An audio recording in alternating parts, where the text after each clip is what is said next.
Salam sejahtera. Benarkah Rafizi kini di hujung tanduk? Benarkah Rafizi kehilangan kelayakan bertanding?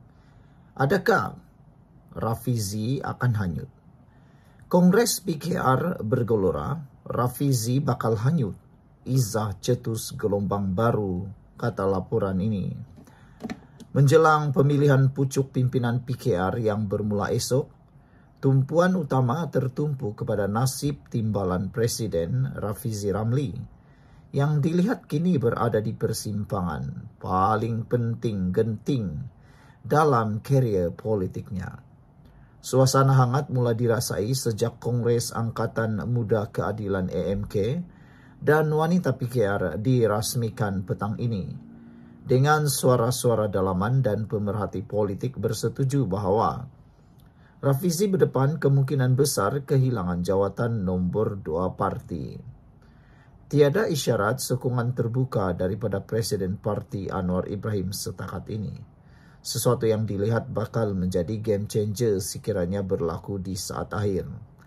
Ketiadaan sokongan ini juga dilihat sebagai tanda retak dalam hubungan politik dan antara Anwar dan Rafizi menurut laporan ini lagi.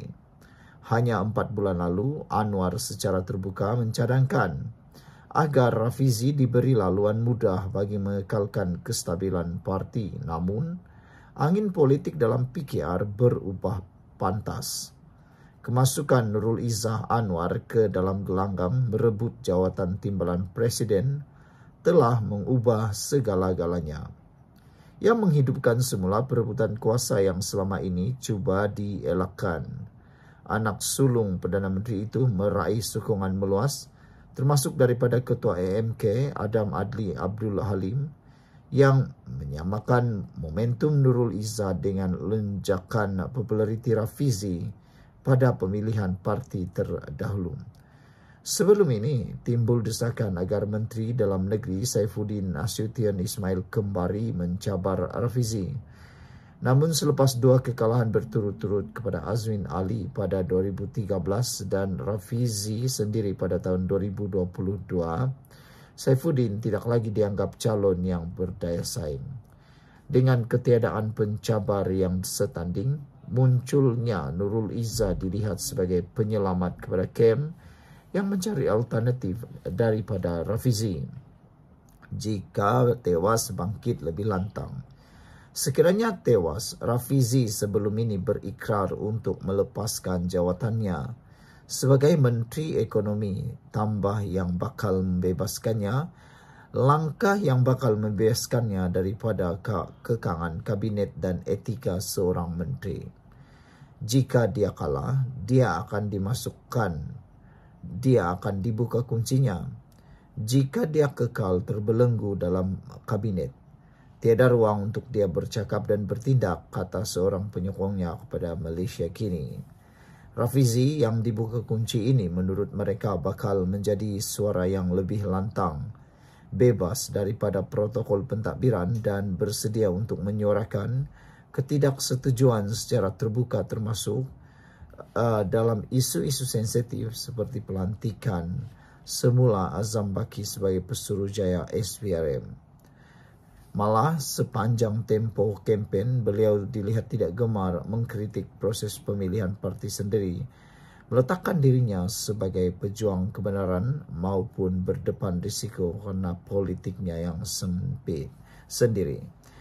Masih ada harapan, walaupun peluangnya kini mengecil, masih ada ruang tipis untuk Rafizi melakukan kejutan. Ini kerana buat kali pertama, sistem perwakilan berkadar digunakan yang memberi ruang kepada lebih ramai perwakilan yang cenderung kepadanya untuk mengundi secara langsung di Kongres. Persoalannya kini, adakah Rafizi akan tewas secara terhormat sebagai wira tragik atau mencipta kejutan saat babak yang semakin dramatik ini?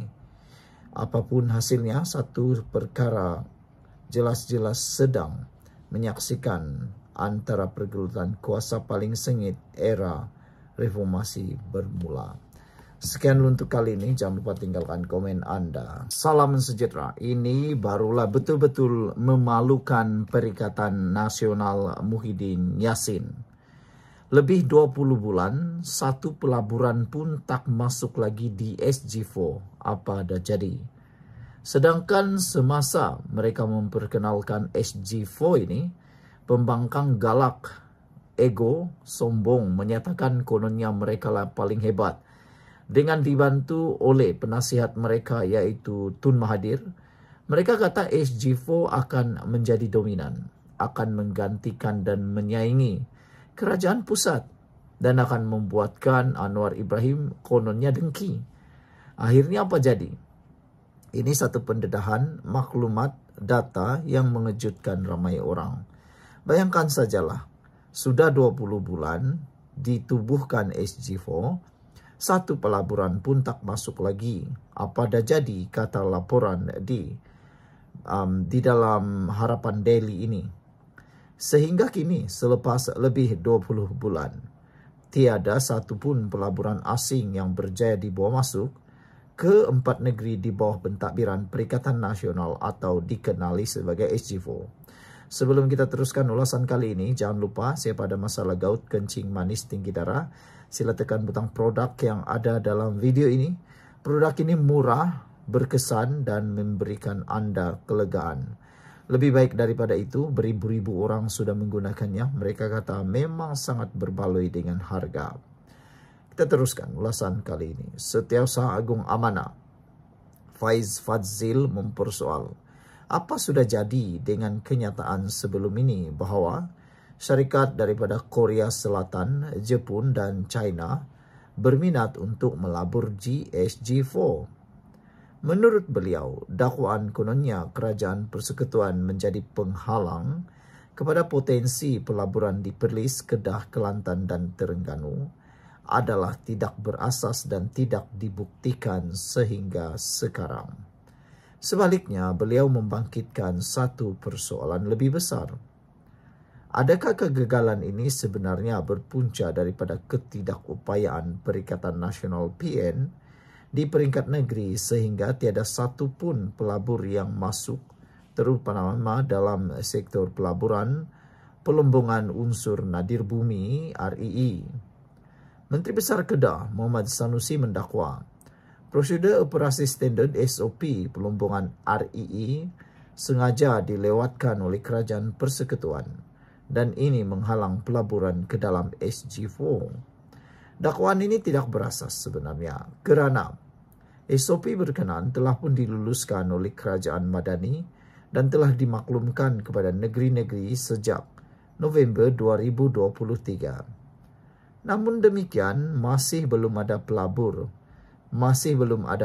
ke dalam sektor RII di SG4. Adakah ia berpunca daripada ketidakupayaan PN di peringkat negeri? Soalnya dalam satu kenyataan hari ini. Faiz berkata kegagalan ini menunjukkan Perikatan Nasional, terutamanya Parti PAS, bukan sahaja tidak mampu menjadi kerajaan menanti, malah untuk dilihat sebagai pembangkang berkaliber pun tidak mampu. Pada masa sama beliau berkata jika PN memiliki kemampuan sekurang-kurangnya, SG4 boleh melancarkan hala 7 blueprint untuk memacu sektor pembuatan tempatan, terutamanya pembuatan produk perantaraan industri untuk keperluan hub-hub pembuatan nilai tinggi sedia ada seperti Selangor dan Pulau Pinang. Perikatan Nasional perlu menunjukkan kemampuan sebagai kerajaan menanti dan bukannya bermain dengan isu sentimen untuk menggugat pengaruh kerajaan Madani. Seharusnya Perikatan Nasional membina sebuah kekuatan ekonomi di SG4 seperti mana kemampuan PH mentadbir Selangor dan Pulau Pinang sejak 2008 walaupun negeri pembangkang namun PH berkemampuan membuktikan sebagai kerajaan menanti ketika itu. Sekian untuk kali ini. Jangan lupa tinggalkan komen Anda.